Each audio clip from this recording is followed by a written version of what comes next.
The House will come to order.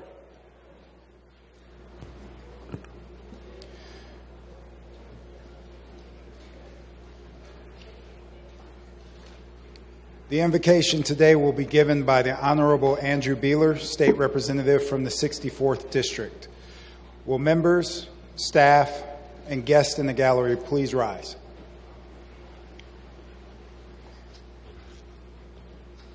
Representative? I invite those who wish to join me in prayer. O God, who taught the whole world through the preaching of the blessed Apostle Paul, draw us, we pray, nearer to you through the example of him whose conversion we celebrate today, and so make us witness to your truth in the world. Amen.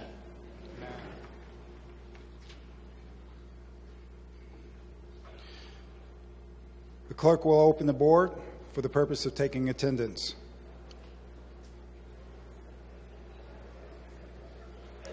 The board is now open. Members may check in at their desks.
The clerk will close the board, tally, display, and announce today's attendance.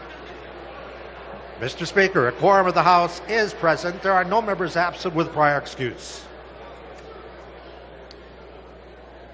Will members, staff, and guests in the gallery please rise and join me now in the reciting of the Pledge of Allegiance.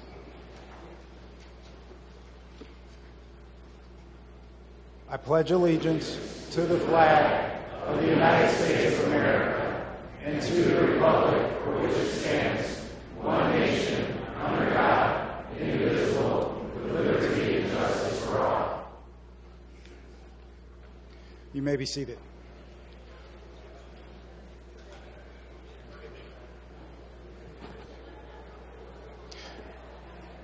The chair recognizes Majority Floor Leader Ayash. Thank you, Mr. Speaker. I move to suspend Rule 41 to defer the referral of bills to committee. The Majority Floor Leader moves that the rules be suspended. All those in favor say aye. Aye. Those opposed say nay. The rules are suspended. The chair recognizes Majority Floor Leader Ayash.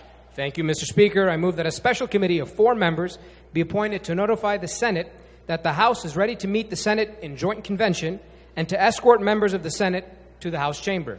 So ordered without objection. The following members are named to the committee: Representatives Julie Brixey, Tyrone Carter, Pauline Wenzel, and Cam Cavett. The chair recognizes Majority Floor Leader Ayash. Thank you, Mr. Speaker. I move that the House stand at ease. So ordered without objection.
The House will come to order.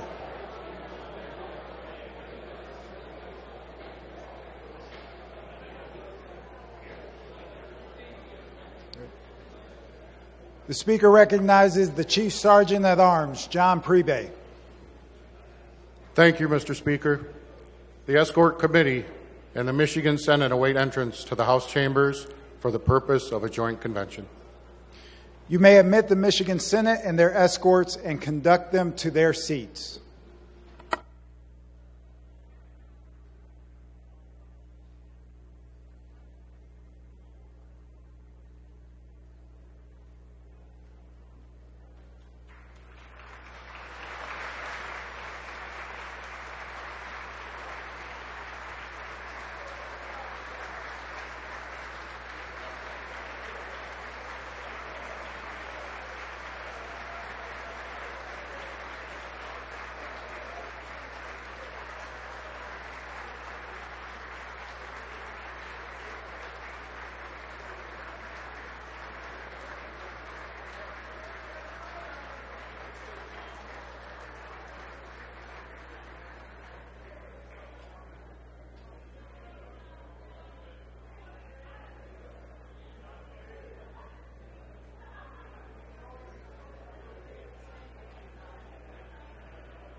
Good evening. The joint convention will come to order.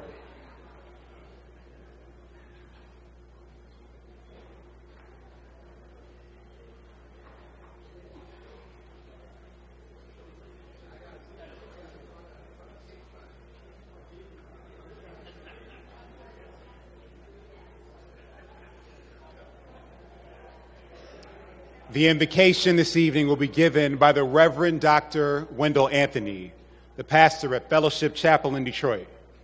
Will all members and guests please rise and remain standing after the invocation for the reciting of the Pledge of Allegiance.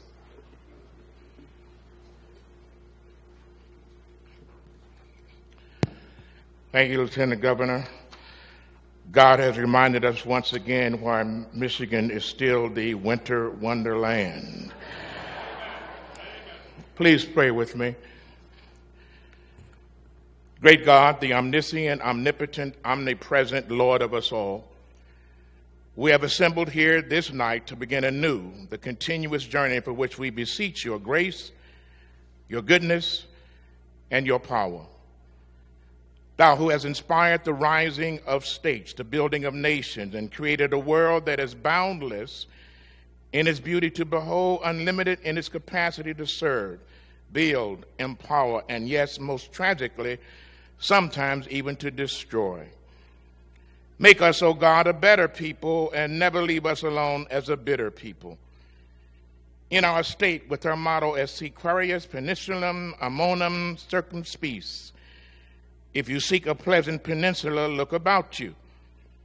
Help us, O God, to look about ourselves as we see the needs of thy people, from the smallest hamlet, village, or township to the largest city, county, or region. Help us to look about ourselves and see that our greatness lies within our diversity, and our diversity can and does enrich our prosperity. Help us to look about ourselves and see the least of these as they stand in priority alongside the most blessed among these. Lord, as we look about ourselves, let us see a Michigan big enough to include everyone and yet small enough not to overlook anyone. Lord, help the Great Lakes states, which marvels at the flow of lakes Michigan, Superior, Huron, and Erie. Help this administration to never stop its flow and grow weary in well-doing. Help the House and the Senate to remember why they have been blessed to serve from within it. Those who would be great must first be a servant of others. Dear God, keep informing the vision of our governor as he fixes the very roads that drive towards the fixing of the lives of Michigan's people. Help her to look about and see that according to your word, in times of great challenge and even personal threats, that no weapon formed against her shall prosper. Tonight, for this house of state, we ask that there may be peace within your walls and security within your citadels. Great God, remove from it any cobwebs of pretentiousness, any dust spots for derision, or any storerooms filled with confusion. Beloved, for it is by wisdom a house is built, and through understanding it is established. Through knowledge its rooms are filled with rare, beautiful treasure. Dear God, we ask that you fill the rooms of the state of Michigan with the treasure of thy peace, thy power, thy prosperity, and thy wisdom. Let the people who love God all say, amen.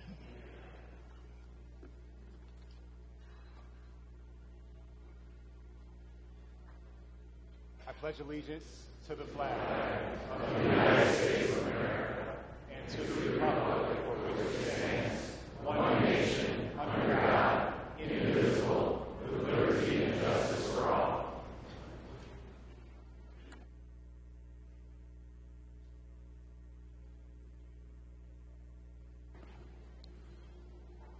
The roll of the Senate will be called by the Secretary of the Senate. Mr. President, a quorum of the Senate is present. The roll of the House will be called by the Clerk of the House. Mr. President, a quorum of the House is present. The two houses in joint convention are ready to receive the message of the governor. House Majority Floor Leader Ayash moves that a special committee consisting of 2 representatives and 2 senators be appointed to invite and escort the state officers to the joint convention.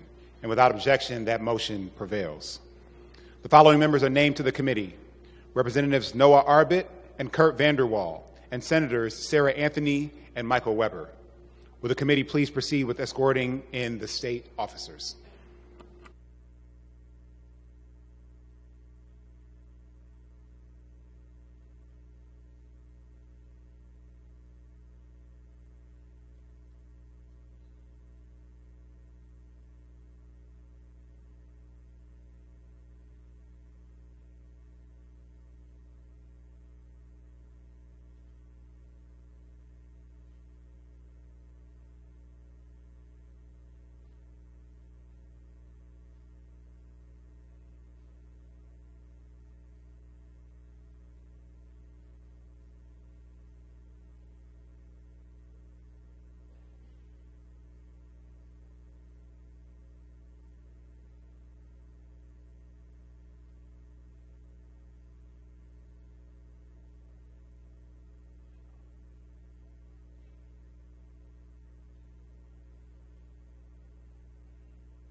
The President recognizes Chief Sergeant at Arms John Prebe. Thank you, Mr. President. The Escort Committee and the state officers await entrance to the joint convention. You may admit the state officers and their escorts and conduct them to their seats.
Senate Majority Floor Leader Singh moves that a special committee consisting of 2 representatives and 2 senators be appointed to invite and escort the judges of the Court of Appeals to the joint convention, and without objection, the motion prevails.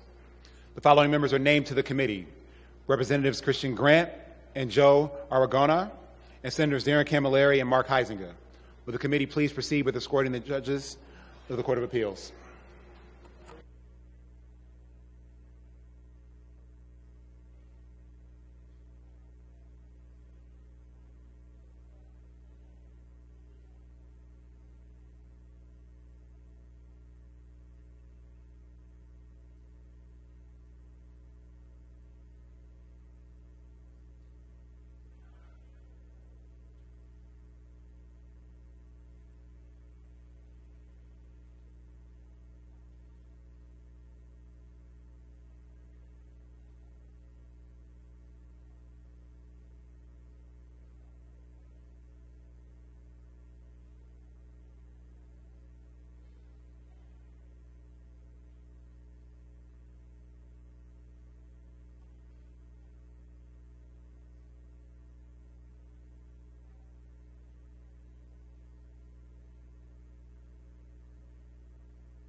President recognizes Chief Sergeant at Arms John Priebe. Thank you, Mr. President. The Escort Committee and the judges of the Court of Appeals await entrance to the Joint Convention. You may admit the judges of the Court of Appeals and their escorts and conduct them to their seats.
House Majority Floor Leader Ayash moves that the special committee consisting of 2 representatives and 2 senators be appointed to invite and escort the justices of the Michigan Supreme Court to the Joint Convention. Without objection, the motion prevails. The following members are named to the committee: Representatives Jim Hosma and Greg Van Workum, and Senators Sue Schenck and Michelle Hoytinga. Will the committee please proceed with escorting in the justices of the Supreme Court?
President recognizes Chief Sergeant at Arms John Priebe.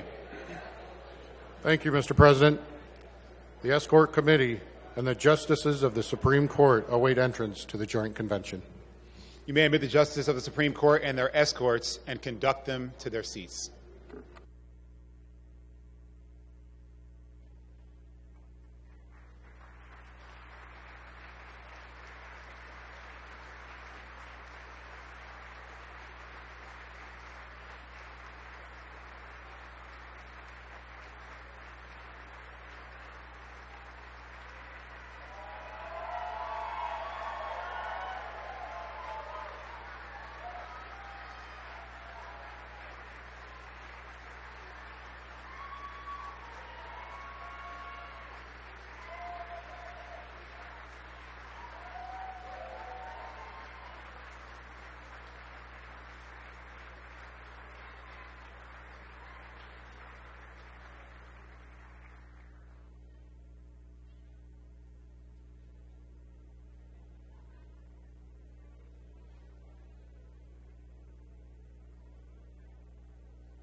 Senate Majority Floor Leader Singh moves that a special committee consisting of 4 representatives and 4 senators be appointed to invite and escort the governor to the joint convention.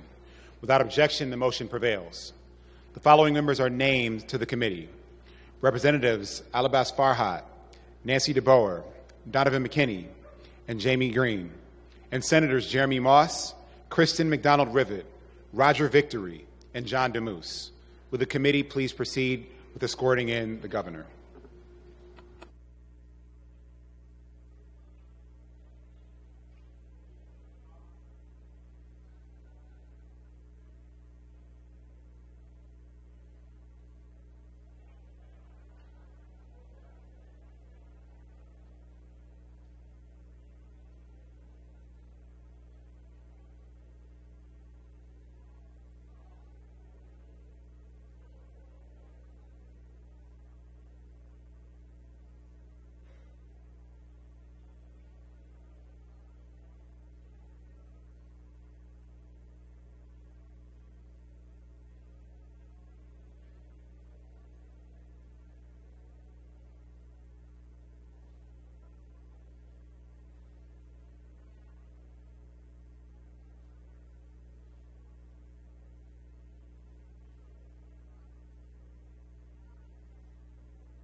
tell you what.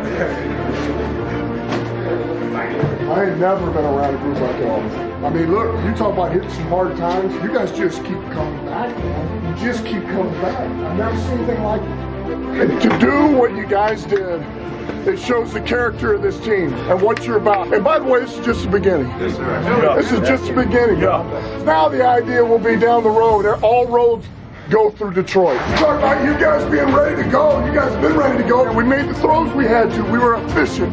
That's the way to win, man. We won that one. You win this one. Now what are we going to do next week? We got to put the work back in and be ready to go. It's about grit. That's what we embody. It's what we're about. This is the vision of who we are. It's our foundation. It's where everything starts. Stay hungry just like you are, man. We are on fire right now. We got to keep it. We are figuring out a way to win, man. That's what winners do. That's what we do. I know what we are, man. I know what we are. You should know what you are.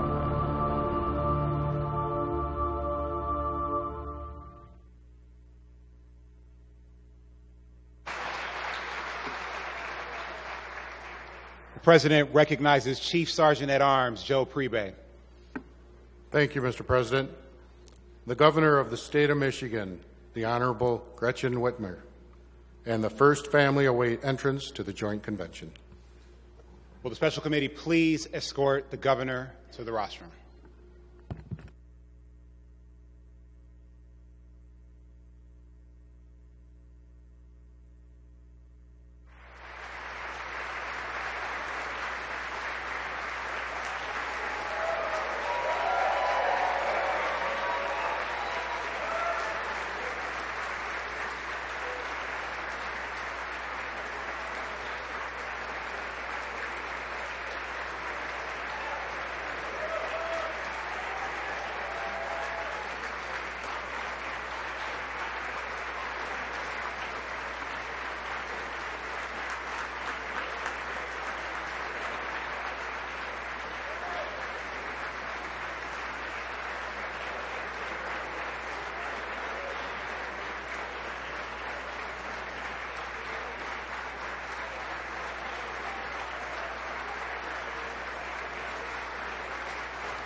Members of the Joint Convention, I present to you the Governor of the great state of Michigan, the Honorable Gretchen Whitmer.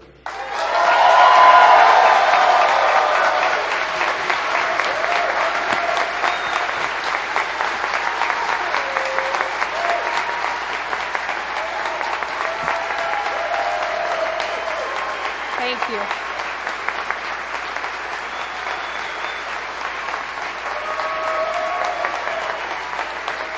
Thank you. Thank you. Good evening, Michigan. It is so great to be back here at the Capitol, and it feels even better to be making history. I am honored to stand between Speaker Joe Tate and Majority Leader Winnie Briggs.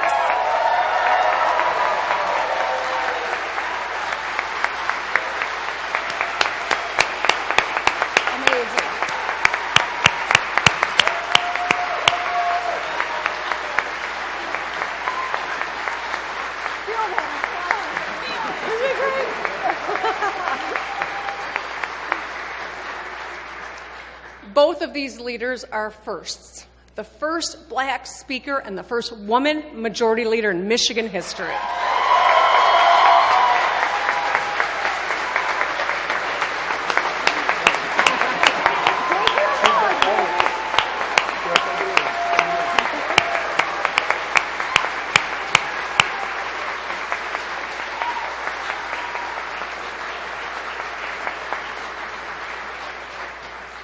they will certainly not be the last. So, Speaker Tate, Majority Leader Brinks, Minority Leader Hall, Minority Leader Nesbitt, I look forward to our partnership centered on problem solving. It's what the people of Michigan deserve. Now let's also take a moment to honor our Michigan State Police and our Michigan National Guard.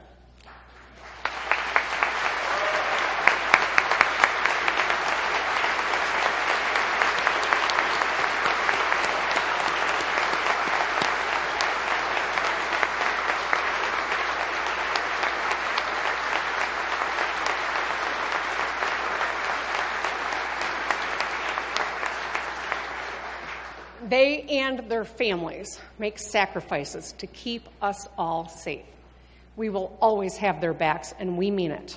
We are calling on the Biden administration to keep supporting our Guard members, their families, and the community, and together to continue to base a fighter mission at Selfridge National Air Guard Base in Macomb County.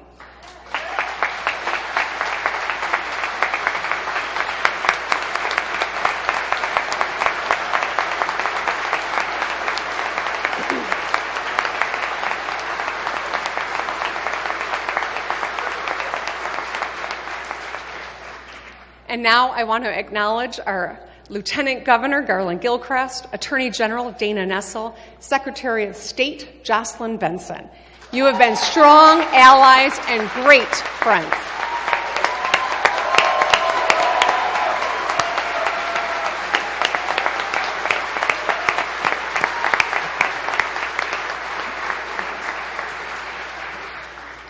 I'm looking forward to more good work together. And I also want to acknowledge our incredible state employees, my cabinet, my executive office staff, who work so hard to move our state forward. I couldn't do this without you. Thank you.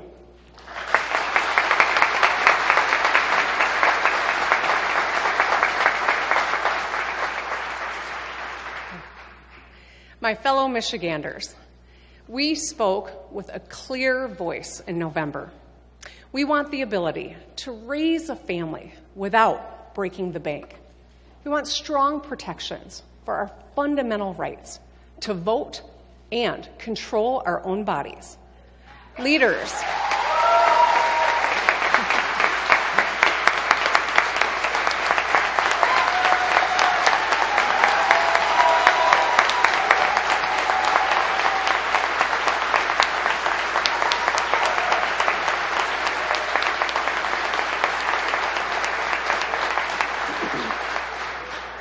leaders who will work across the aisle to solve problems and deliver on the issues that make a real difference in our lives.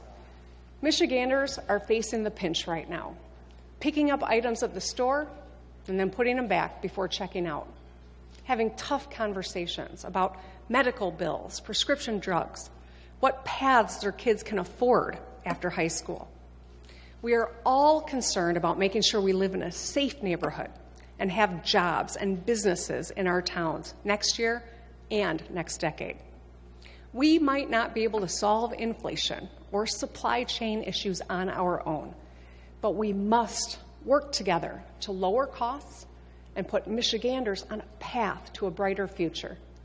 As I said in my inaugural address, Michiganders compete with an underdog spirit and carry ourselves with a championship swagger. No challenge is too tough for Michigan.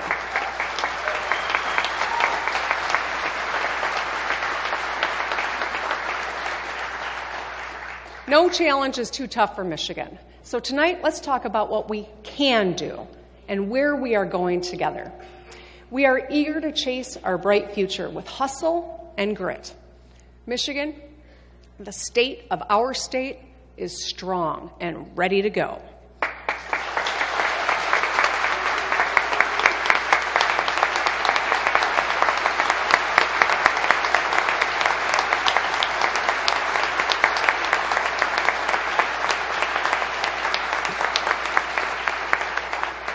My proposals tonight will tackle the challenges people are facing right now, make a real difference in their lives, and make Michigan more competitive. This is our future. But policies alone mean nothing. It's about the people they impact. So I'm not going to give you a list. Instead, let's talk about what my proposals will mean to 3 groups of Michiganders with whom we can all identify. First, folks working hard to care for themselves and support their family. Second, young people about to graduate. And third, Michiganders born today. The number one issue for folks trying to make ends meet is costs. Michiganders at home, I know how hard you work. I'll get right to the point. Tonight, I'm excited to announce Lowering My Costs. It's a plan offering immediate relief. It's got 3 parts. 1, let's roll back the retirement tax and save 500,000 households $1,000 a year.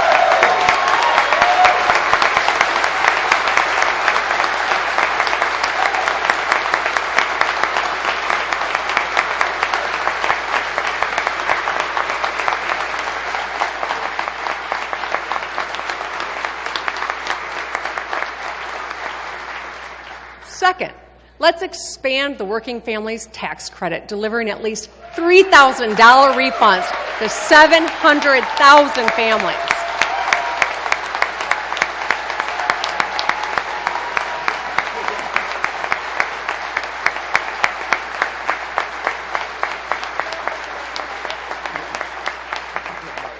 And third, pre-K for all to save families an average of $10,000 a year.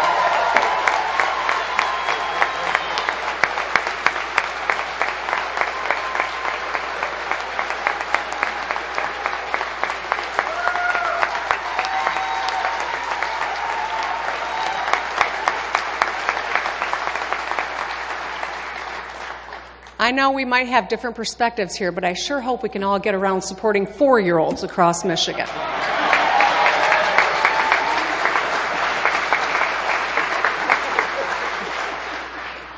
With inflation, every dollar makes a difference. That's why we're moving fast. Parts of the plan have already been introduced by Representatives Whitwer and Shannon and Senators Hertel and McDonald-Rivet. Let's get it done.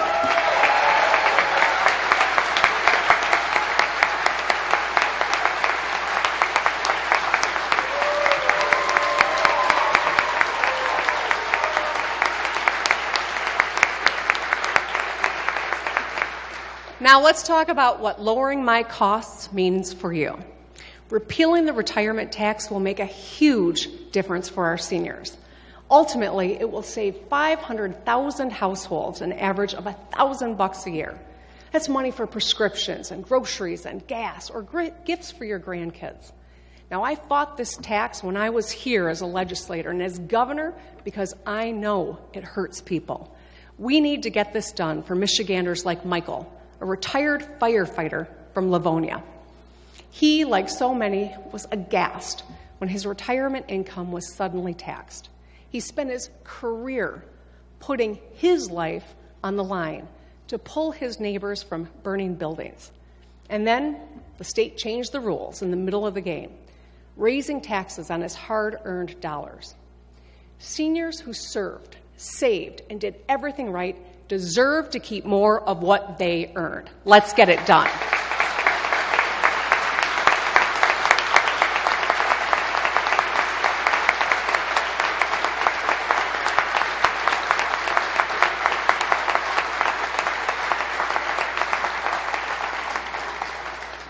The Working Families Tax Credit, formerly known as the EITC, is a bipartisan tax break at the federal and state level.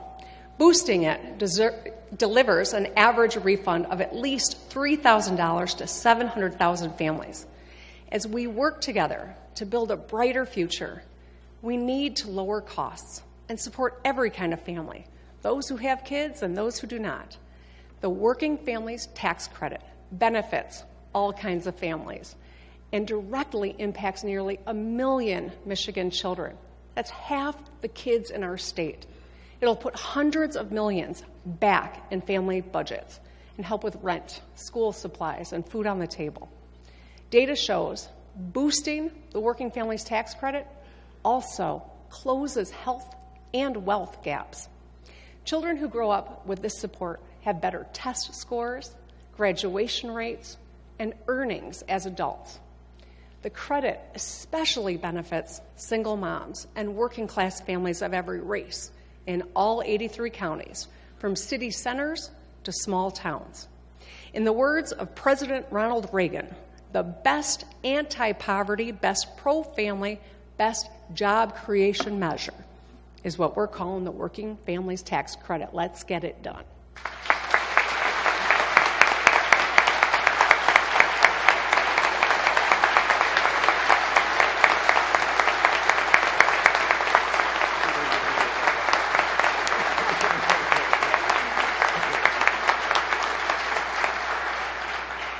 So these two tax changes will right a wrong inflicted on Michiganders 12 years ago. In 2011, seniors and hardworking families had the rug ripped out from under them when the retirement tax was enacted and the Working Families Tax Credit was gutted. It was wrong, and now we can make it right. Lowering my costs goes further to save people money. So Part 3, Pre-K for All, serves families an average of $10,000 savings a year compared to their current pre-K or child care. Every single parent, every one of us knows that an early start is critical to our children's future.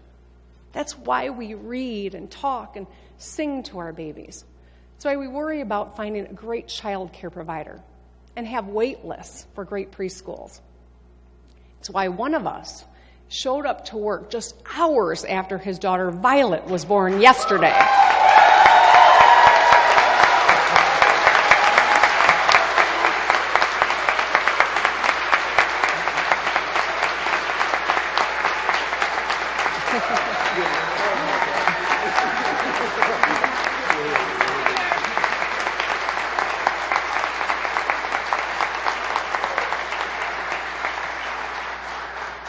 Representative Andrews, I hope you are enjoying some well-deserved time with your newborn.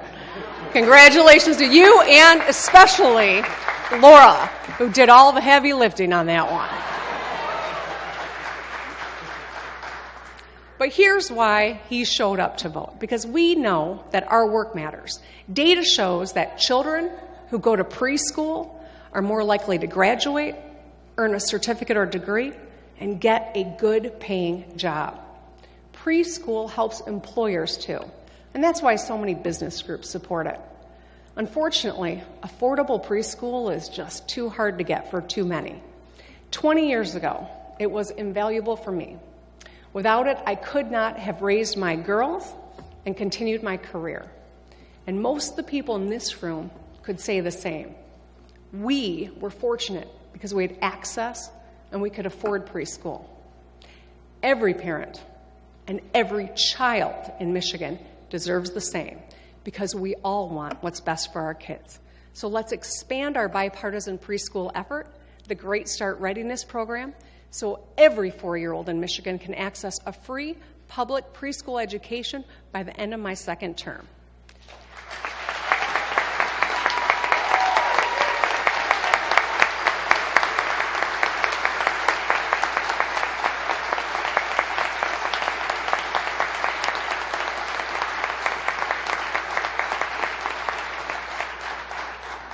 This investment will ensure that children arrive at kindergarten ready to learn, and it'll save their families upwards of $10,000 a year. It helps parents, especially moms, go back to work. And it'll launch hundreds more preschool classrooms across Michigan, supporting thousands of jobs. Together, we can lower costs for Michiganders feeling the pain of inflation right now. So for our seniors, for our families, for our children, let's get these measures done. Now, let's turn to the Michiganders who recently graduated from high school or college or a certificate program. I'm looking at my daughters and I'm thinking about all the young people in our state. They're smart. They're engaged. They're fighting for their future. Record turnout on campuses last November proved it.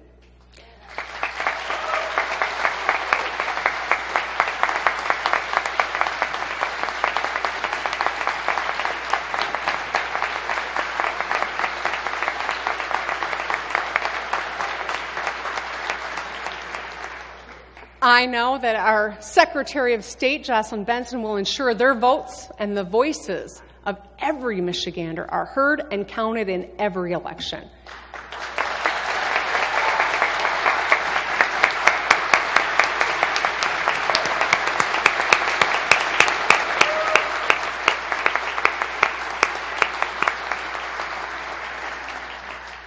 So together, we are going to expand voting rights, protect election workers, and build on last year's bipartisan law to help military members and their families overseas to make sure their votes get counted too. To keep young Michiganders here and attract even more talent to Michigan, we got to focus on two things: economic opportunity and personal freedom. To deliver on these priorities, I'm excited to announce Make It in Michigan. First, opportunity. A quote from the 90s. It's the economy, stupid. Ambitious young people have a lot of options when they graduate. As they decide where they want to live, we must make sure that Michigan is the answer, not just for a few years, but for the rest of their lives, by creating opportunity that lasts for decades. So let's start with the good news.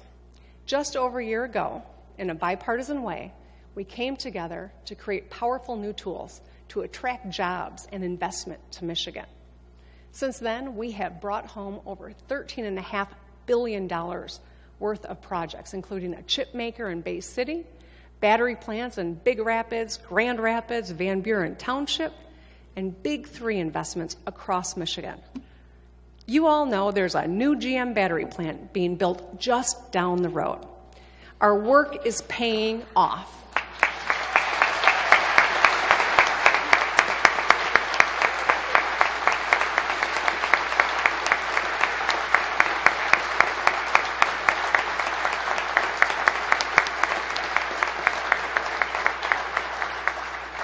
And as the mayors and county executives here know, when we compete and we win, it is good for everyone in the community.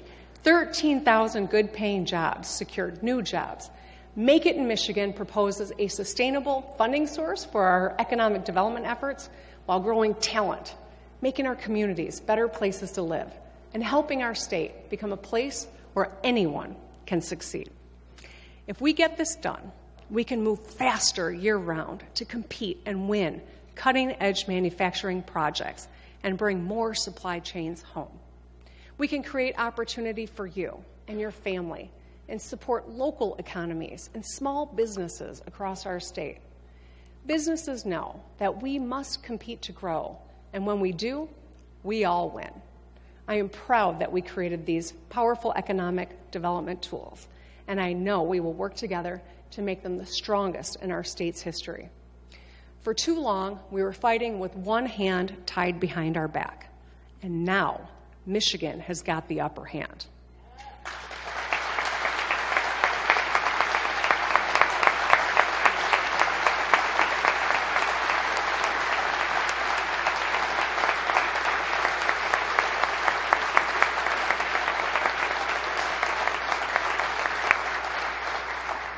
Hustling for more projects is a solid first step, but building a strong economy is a marathon, not a sprint.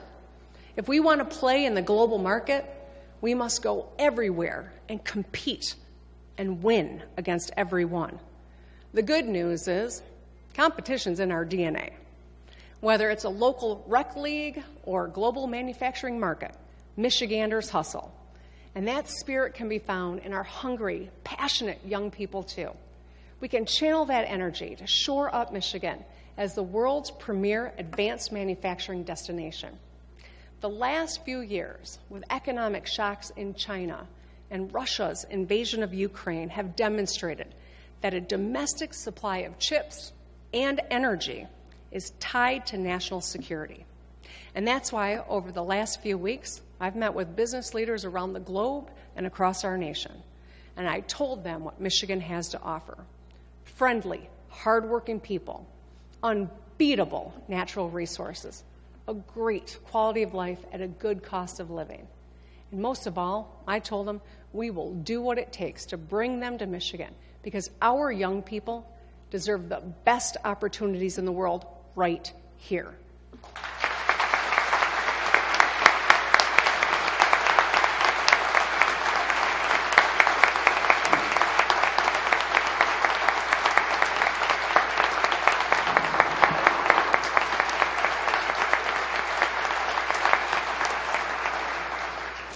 To quote our great senior senator, Debbie Stabenow, Michigan makes stuff and we grow stuff.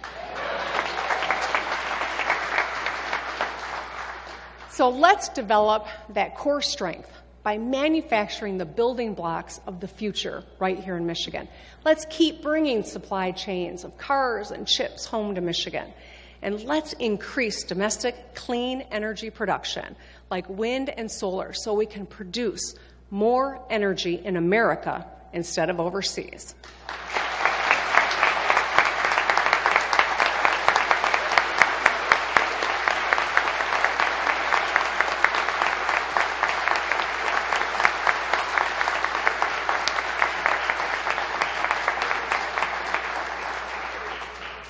To help young people get jobs, to make stuff and grow stuff, let's support talent development. And let's keep closing in on our 60 by 30 goal to have 60% of people earn a degree or skills certificate by 2030. Let's keep funding the bipartisan Michigan Achievement Scholarship, which lowers the cost of higher education, community college, private, public university by thousands of dollars for most students and makes college tuition free for 65% of graduating seniors. Maybe you can use it too.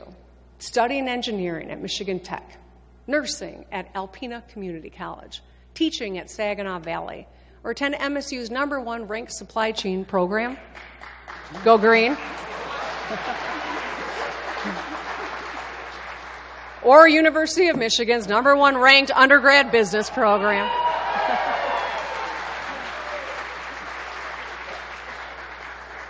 Rivalries are fun, but we are all on Team Michigan. We got 15 phenomenal universities and community colleges across the state. Let's find apprenticeships and initiatives that are putting nearly 200,000 Michiganders on tuition-free paths to higher education or skills training, helping them land good-paying union jobs.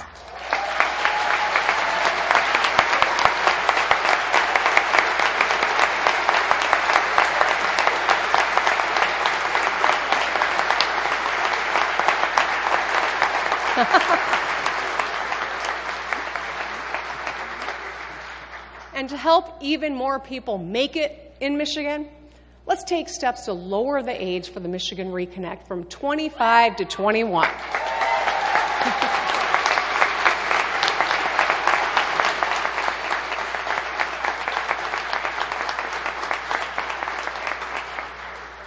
Reconnect is our bipartisan program that offers anyone 25 and older a tuition-free associate's degree or skills training. I want to thank Senator Anthony for her work to establish and grow this program.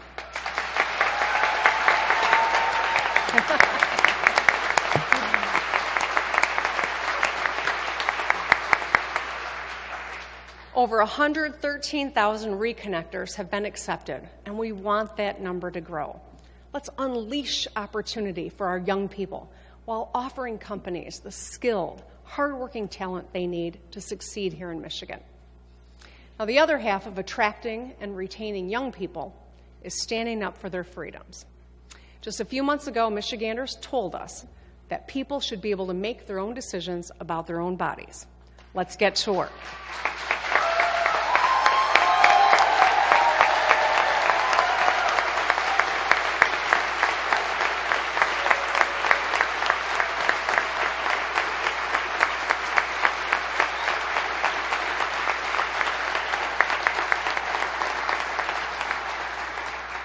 Let's repeal our extreme 1931 law banning abortion.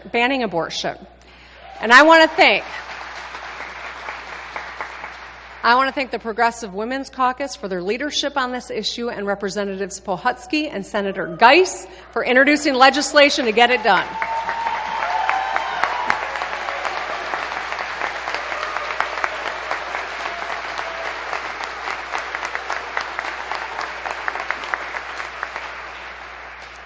while we're at it, let's repeal other dangerous laws prohibiting people from accessing reproductive health care or shaming them for seeking it in the first place.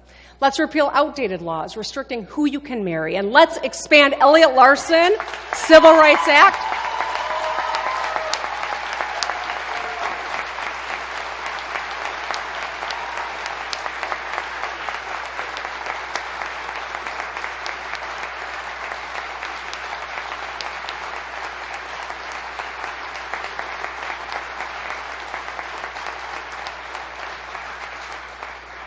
Let's expand the Elliott Larson Civil Rights Act so you can't be fired or evicted for who you are or how you identify or who you love.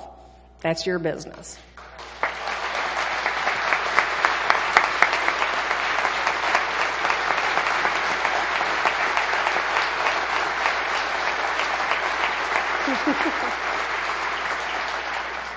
So I called for this back in my first State of the State back in 2019, and I want to thank Senator Moss and Representative Hoskins for introducing the bill. Let's get it done.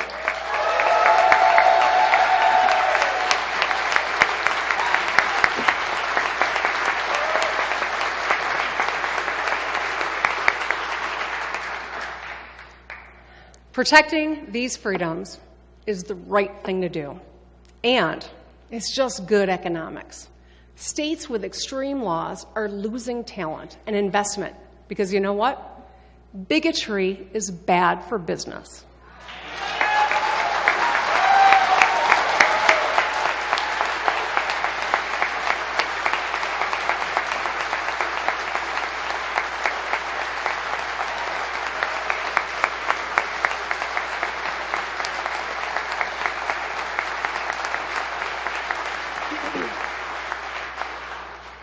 Anyone who knows the history of the state of Michigan knows we should build our reputation as a welcoming beacon of opportunity where anyone can succeed. I know talent development is a personal priority for my partner, Lieutenant Governor Gilchrist, and I'm so excited about continuing the work with him so we can help people see their futures in Michigan. I've also heard from folks like a woman named Lauren. Lauren grew up in Traverse City. She wants to move home. She wants to come back to Michigan and start a family. But she waited until she knew her reproductive rights would be protected. Lauren, I want you and anyone who lives in a state that wants to control your body or deny your existence to know that Michigan has a place for you.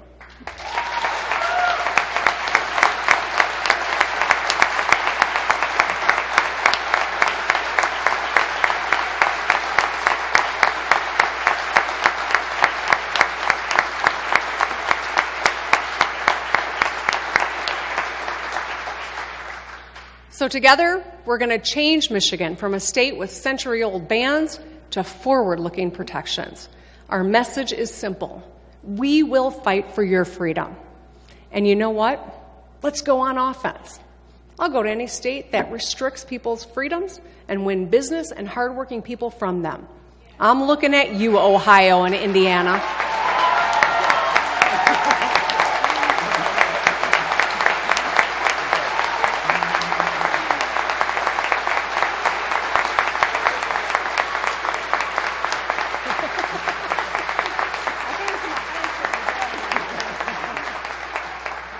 All right, I figured Ohio shade would get everyone up. Every parent, Republican, Democrat, Independent, we want our kids to stay in Michigan. Let's give them reasons to stay beyond the promise of a home-cooked meal or free laundry facilities. Yes, I'm talking from the first person here. Let's expand economic opportunity and protect fundamental freedoms. And now that we've talked about folks who are working to make ends meet and young people who are choosing where to build their lives, I want to talk about the littlest Michiganders. A baby born down the street at Sparrow today could live past the year 2100. Little Violet, who was born yesterday. What will they see in that time? More Stanley Cup wins for the Wings? A Super Bowl for the Lions? All right. I mean, all right, come on, I know, come on.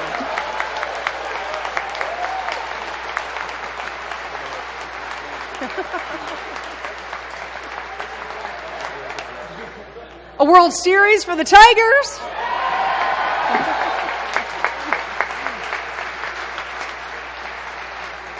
Hey, we can dream. The one thing I do know about 2100, Tom Izzo's still going to be coaching at MSU.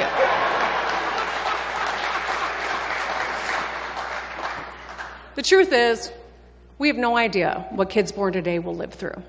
Heck, when I was here 3 years ago, we had no idea what we were about to live through. But what we do know is that we can act now to set them up for success. A lot's going to change by the year 2100. But what children need to succeed will not. Today I'm proposing bold investments in public safety and education to make sure that a child born today lives in a safe neighborhood and can get a great public education. Over the last 4 years, we made record investments in our children and schools by leading with our shared values. We closed the funding gap between schools and brought student investment to an all-time high 4 years in a row without raising taxes.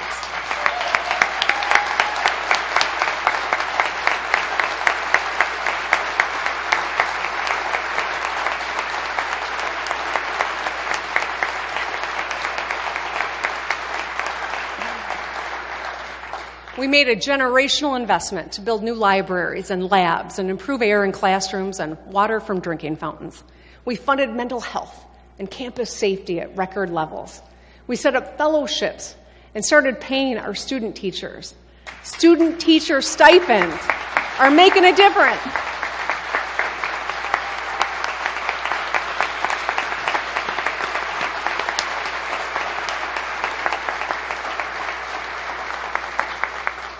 Student teacher stipends are already making a difference for future educators like Zahara from Canton. She uses the money to pay her bills as she gears up to enter the classroom. Zahara, we are rooting for you, and we will continue having your back. We'll continue this work so every classroom has a caring, qualified educator. In the months ahead, we'll deliver another strong education budget. But we must do more. Let's fund My Kids Back on Track and offer every child personalized learning support to get them back on track for long-term success. I want to thank Representative Hadsma for championing this issue. When a child gets a great start and learns to read and graduates high school, there he is.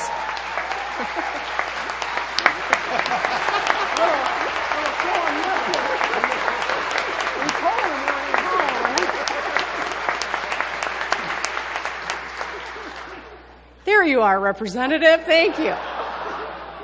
But when we invest in an early start and a child learns to read and graduates high school, they're on track to land a good paying job or pursue higher education. Unfortunately, the last few years have disrupted regular learning patterns. In-class instruction alone is not enough. Our children need more support to master the skills we know they need most.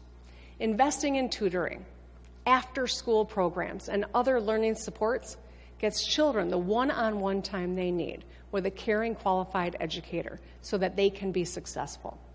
Whether you're a third grader learning about the solar system, a sixth grader focusing on fractions, or a junior sharpening your persuasive writing skills, tutoring addresses your specific learning challenges. And we know that education investments matter to the private sector too. Employers know that today's students are tomorrow's workforce and entrepreneurs.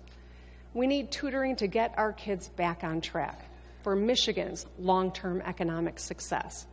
Let's fund My Kids Back on Track before spring break.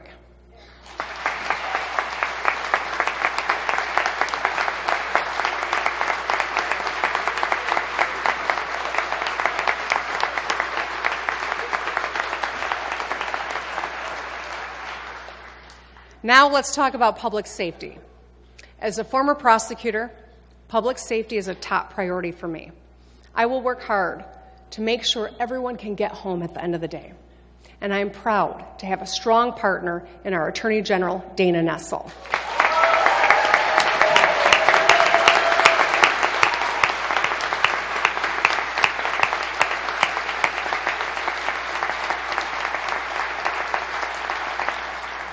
She and her great team at the AG's office prosecute violent criminals.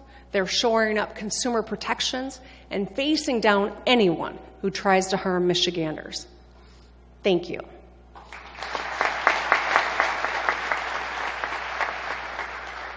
Since I've been governor, we've invested $1 billion in public safety.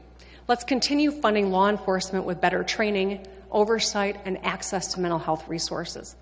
Police officers, state troopers, and prosecutors, they got tough, dangerous jobs. If we work together, we can get them what they need to keep our communities safe. And right now, there is a flood of illegal guns on our street. There's been a rise of break-ins at gun dealerships and straw purchases. That's where one person illegally buys a firearm for another. Firearms are getting more dangerous too, thanks to 3D printed technology called Glock switches that turn semi-automatic weapons fully automatic. That's why we launched Operation Safe Neighborhoods, taking hundreds of illegal firearms off the street before they could be used in the commission of a crime. But we must do more. So the world our kids inherit is not more violent than the one we inhabit now. The time for only thoughts and prayers is over.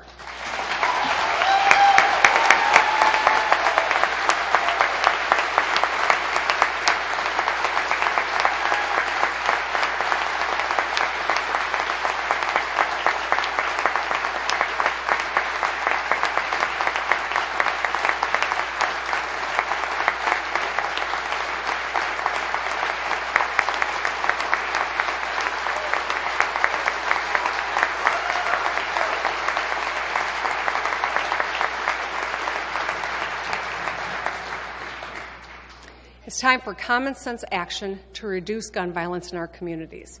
Let's enact universal background checks for people who want to buy firearms. Let's enact safe storage laws so we can make sure firearms are stored safely at home. And let's enact extreme risk protection orders so we can keep guns out of the hands of those who might represent a danger to themselves or others. If Florida and Indiana can get this done, we sure as heck can, right?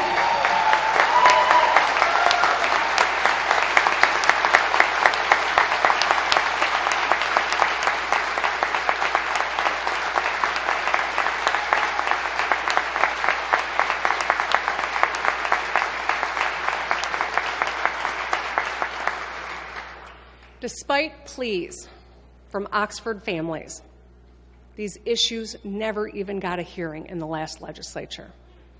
This year, let's change that. Let's work together to stop the violence and to save lives. I want to thank Senator Baer and Representative Brabeck for their leadership on this issue.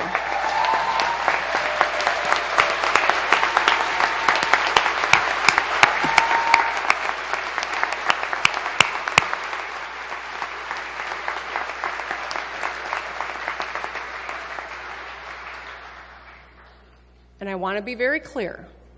I'm not talking about law-abiding citizens.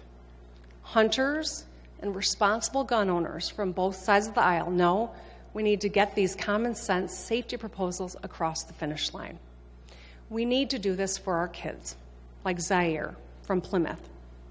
Zaire wrote to me and said that he just wants to feel safe going to school. Zaire, we will get this done so you and your classmates can focus on learning and growing. Tonight, I spoke to 3 groups of Michiganders we can all see ourselves in. I propose that we lower my costs, we make it in Michigan, and fund public safety and education. There are many more priorities I will share in my budget proposal in 2 weeks. But I want to highlight 2 more tonight that impact us all: infrastructure and climate.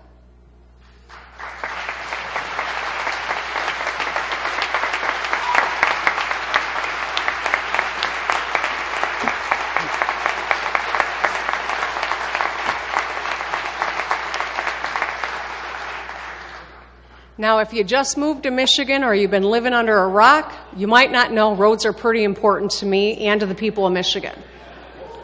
Our state flower might as well be an orange barrel. Since I took office, we've fixed 16,000 lane miles, 1,200 bridges, and we supported 89,000 good-paying jobs in the process. Throughout my second term, we will continue finding ways to keep fixing the damn roads. And as we fix them, let's build the most innovative transportation systems in the country with new, smart road technology.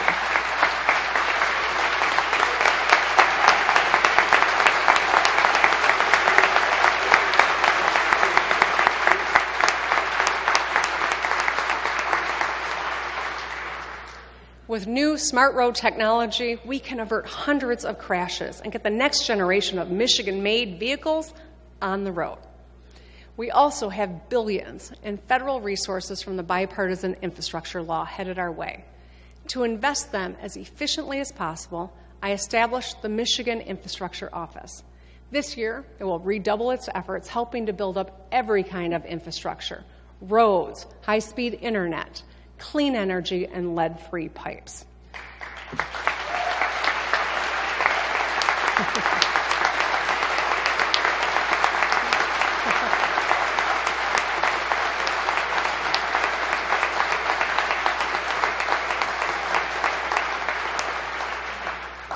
Last but certainly not least, it's our shared duty to face climate change head-on and protect our land and our water. We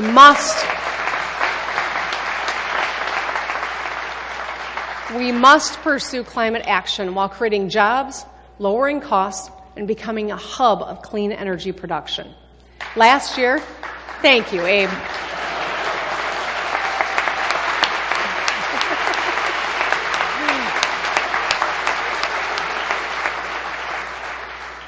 Last year, we unveiled the My Healthy Climate Plan, and this year, we should make bold investments in climate action to deliver on our targets.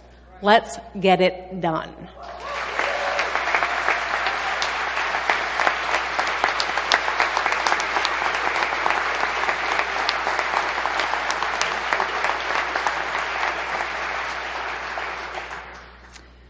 I am honored.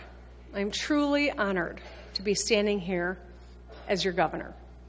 And I will work with anyone who's serious about solving problems so we can move our state forward.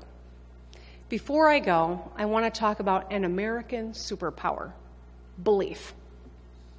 I've always been a hopeful person. I believe in our bright future. I write in my gratitude journal every day and insist on quoting Ted Lasso, much to my staff's chagrin and occasional delight. But don't get me wrong, I am not naive. Over the last 4 years, we have faced historic challenges and seen the visceral consequences of political division. The prevailing take now seems to be that things will get worse, and fatalism is in vogue as people wonder aloud whether America's best days are behind her. I reject that. We cannot mistake pessimism for intelligence, and we must never forget who we are. My fellow Michiganders, we live in a special place. Our beautiful state has played host to so much progress because of our unbreakable, hopeful spirit.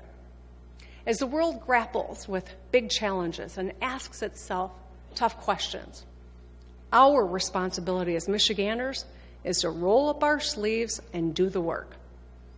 On May 31st, 1907, that's exactly what President Teddy Roosevelt reminded us at a speech just down the road at Michigan Agricultural College, known as MSU today. I think Tom Izzo was coaching then, too. President Roosevelt said, "I believe in the happiness that comes from the performance of duty, not the avoidance of duty. But I also believe in trying, each of us, as strength is given us, to bear one another's burdens." Michigan, let's embrace our duty. Let's show everyone that the cure for cynicism is competence. Let's lead by example as a state of hard-working, happy warriors. As Coach Campbell said, we know what we are. So whether it's your buffs or the map decal on your car, or your grit hat. Let's show the world we are Michiganders and nothing's going to get in our way.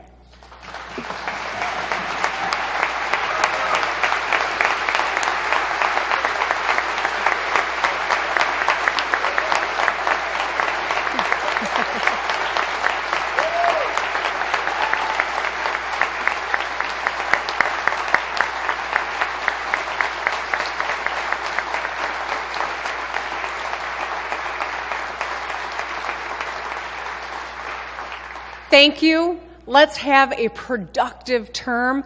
Drive safely, and good night.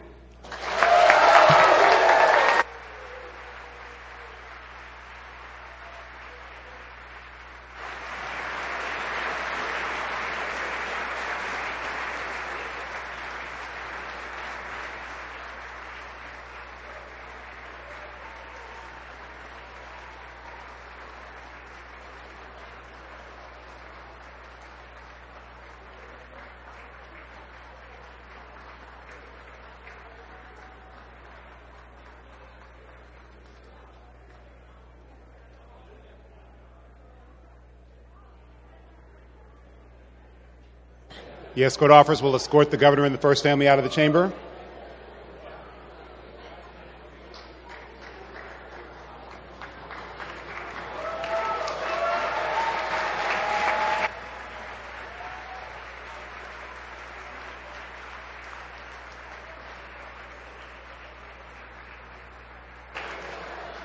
The escort officers will now escort state officers, judges of the Court of Appeals, and the justices of the Supreme Court from the chamber.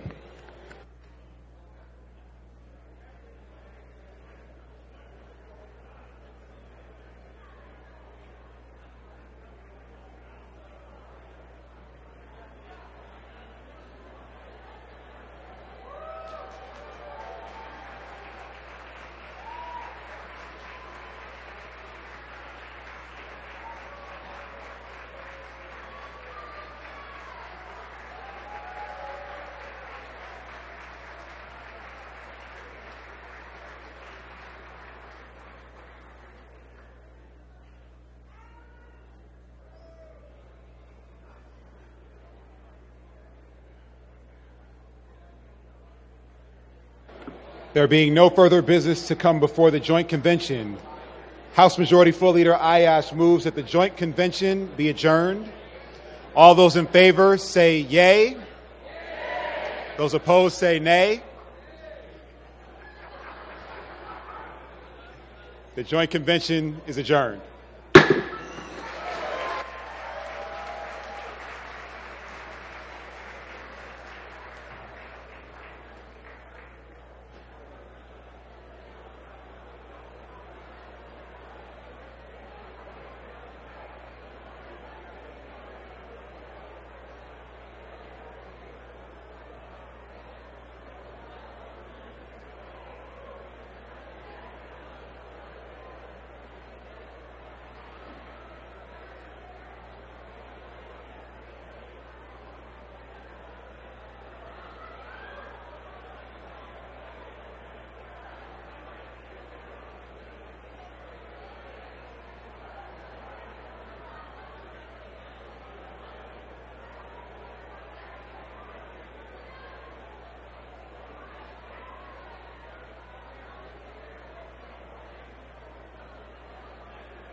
The House will come to order.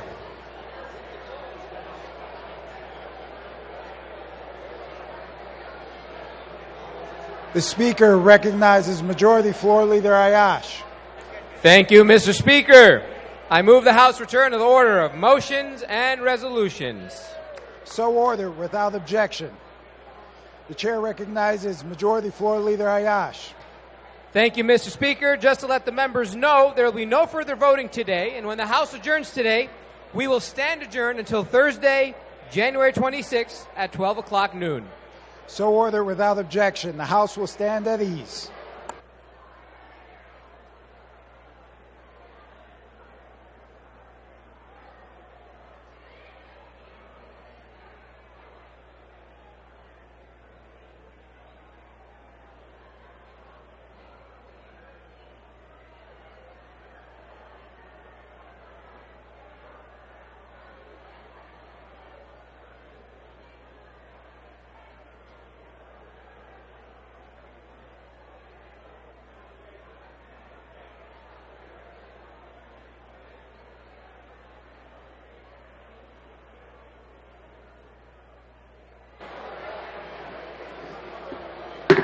The House will come to order. The House proceed to announcements by the Clerk of Printing and Enrollment. The Clerk announced the following bills will be produced and made available electronically on Tuesday, January 24th. House Bills 4039 through 4043, Senate Bills 37 through 40. Clerks announced the following bills will be produced and made available electronically on Wednesday, January 25th. Senate Bills 41 and 42. Reports of standing committees. The Committee on Appropriations, Representative Whitmer, Chair, reported House Concurrent Resolution Number 1 with the recommendation that the concurrent resolution be adopted. Messages from the Senate. To the Speaker of the House of Representatives, dear sir, I herewith transmit to the House a message concerning Senate Bill Number 7. Senate has non-concurred in the House substitute H1 and appointed Senators Anthony, McCann, and Bumstead as conferees. The House will proceed to notices. To Clerk Rich Brown from Speaker Joe Tate. Dear Mr. Clerk, I hereby appoint as conferees on the Conference Committee for Senate Bill 7 Representative Angela Whitmer, Representative Amos O'Neill, and Representative Ken Borton. The House Committee on Economic Development and Small Business will meet Tuesday, January 31st at 9 a.m. in room 326 of the House Office Building. The House Committee on Transportation, Mobility, and Infrastructure will meet Tuesday, January 31st at 10:30 a.m. in room 521 of the House Office Building. The Appropriations Subcommittee on Environment, Great Lakes, and Energy will meet Tuesday, January 31st at 12 noon, room 308 of the House Office Building. The House Committee on Tax Policy meet Wednesday, February 1st at 12 noon in room 521 of the House Office Building.